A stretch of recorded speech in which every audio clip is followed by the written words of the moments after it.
kubyiga nyine mu bundi buryo cyangwa se kuza kuri teri tukagufasha nabyo birashoboka, ariko hano mba ndi kubigisha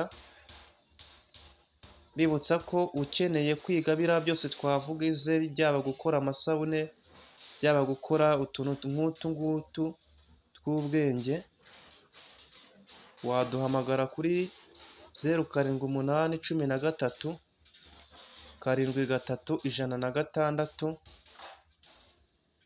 tukagufasha. Iyo nimero iba no muri mobile money.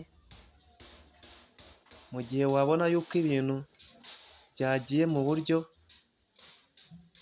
ugomba guhita umenya yuko nyine kwibwiriza ari ngombwa kandi ugomba kubikora nta kibazo.